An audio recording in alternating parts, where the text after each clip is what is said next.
So part 2. Don't sue me, please. I'm just bored out of my mind. I came into the place where I woke up to find Ed, Matt, and Tom arguing about me. I sighed, and I knew I didn't deserve anyone to stand up for me. I don't deserve friends. I don't deserve anything. I betrayed the only people who like me. I'm a monster who should have no friends. I can't have anyone trust me anymore. I was a failure. I am a failure. Tomtord! I snapped to my senses and looked at Ed. I felt hot tears swarming in my eyes again. Sorry, I have to go to the bathroom. I walked away and avoided eye contact, although I felt 3 pairs of eyes following me as I walked to the bathroom. As soon as I got to the bathroom, I locked myself. I locked it and looked at myself in the mirror. My failure self. No, don't do that to me! I grabbed the nearest towel and dried my eyes. I can't tell them, especially Tom. He would be on my back about it. I can't tell them about the scars. 1 for Matt! I looked down at my wrist. 1 for Ed! I sighed and felt a hot tear roll down my cheek. And 2 for Tom!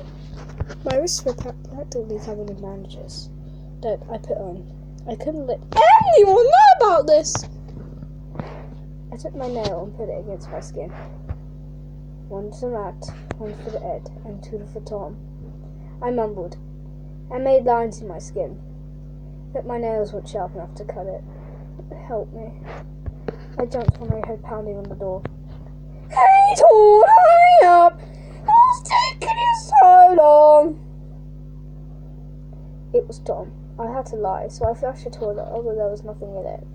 I turned the sink on and did let my bandages get wet. Coming. I opened the door to be face to face with a furious Tom. I stepped to the side of the door. Need to use the bathroom. I heard a faint chuckle from Ed, and he walked up to Tom and he said nervously, Tord, you're going to stay for a while, right? I slowly nodded my head, taking a step back. Okay, well, we're afraid you have to sleep in Tom's room tonight. Oh, there's going to be some banging, isn't there?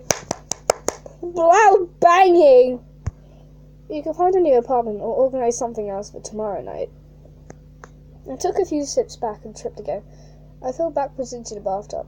My mouth was still open in shock, even though I was happy it was the bathtub and not the toilet. Ed came in and helped me up. Meanwhile, Tom stormed off into his apartment. For some reason, I decided to follow him. Next, I want to bang him! Thanks for giving me a second chance, guys. I smiled at Ed and Matt, and they smiled back. I went after Tom and knocked on his door. Tom, can you open up? I heard a grunt from inside the door opening. Oh, it's you. I'm wondering if you could let me in. He looked at me like I was growing a second head. Why is that? Because Ed said I'm sleeping in here. That's why. I said that as polite as I can. I was kind of starting to get annoyed for it. I was starting to get kind of annoyed at him for not letting me in. Tom stared at me for a good 2 minutes. Are you mad? Dave, who stares at someone for that fucking long? Until he opened the door and allowed me to come in. Thanks! He slammed the door behind me and grabbed the front of my hoodie. I looked right into his void eyes and he looked into mine. You're sleeping on the couch! He let me go and I walked over to the couch, a little tense. He sat down on the other side of the couch and downed a bottle of Smirnoff. Oh yeah. I rolled my eyes and rested my eyes. I was drifting off to sleep when I heard the sound of a person falling. I jumped and looked over to see Tom on the floor, drunk. Fucking retard. I sighed and slowly stood up off the uncomfortable couch. I walked over to Tom and wrestled him with a bottle of Smirnoff. After I won the battle, I walked over to the sink and started to dump the liquid out. Eventually, Tom got up and was sadly walking towards me. I put my arm out so he couldn't get to the bottle. He whimpered when I dumped it all out, and I put the empty bottle down on Tom's counter. As Tom attempted to grab another bottle out of his fridge, I picked him up and dragged him to his bedroom. Tom was fucking raping. Tom tried to get away, but I pinned him onto the bed, only letting go when he eventually fell asleep. Good Tom! I mumbled. I walked into the living room and sat down on the couch, curled up into a red ball. As I was about to fall asleep, I heard another loud thud. I slowly made my way into Tom's room and found him asleep laying on the floor. I rolled my eyes and picked him up carefully, which was hard considering I'm really weak because of my lack of eating. I placed him on his bed and started to walk when I heard him whimper.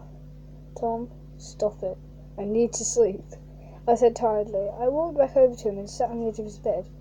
Tom's whining stopped. I fell back on his bed and drifted off to sleep. Oh, they sleep together. That's nice. Time skip! I woke up to find myself on the floor. I got up and stumbled into the kitchen. Still extremely tired. To be honest, I haven't slept that great in, forever.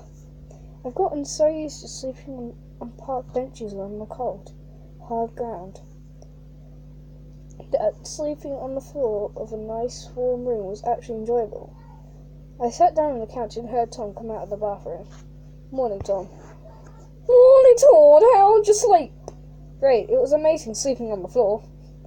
I heard Tom laugh as I smiled. I walked over to Tom, who made his way to the table. Then Tom froze. I guess he finally figured out that I slept in his bed. On the floor. Instead of the couch. Wait.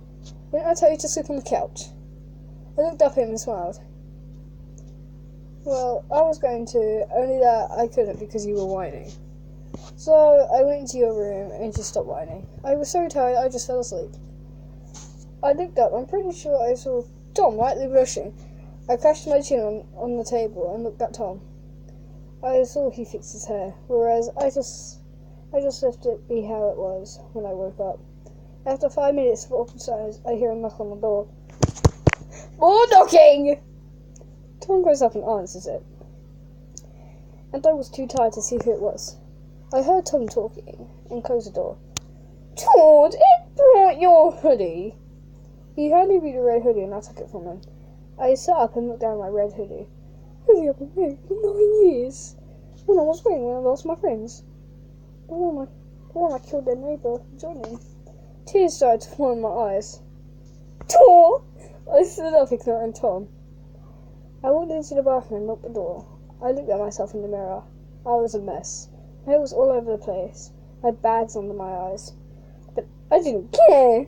I looked down at my hoodie, then trailing off, to look at the bandages on my wrist. I sighed and unfolded the warm hoodie.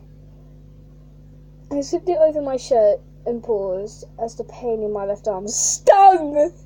I forgot that the scars weren't healed yet. As I was taking deep breaths while looking at my left eye, which I couldn't even see out of, I don't think anyone might notice, but my left eye was more pale than my other eye.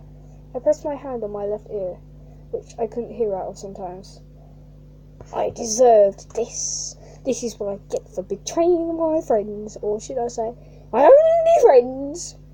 I brought my hand down and came out the bathroom, and to find a tired Tom sleeping on his bed. Well, you don't say. That was part 2 of already. No, don't worry about Paul and Pat. Yeah, this is my part 2. Don't get mad at me because I'm not trying to steal any content or something. Yeah, but I don't know who you are if you're watching me.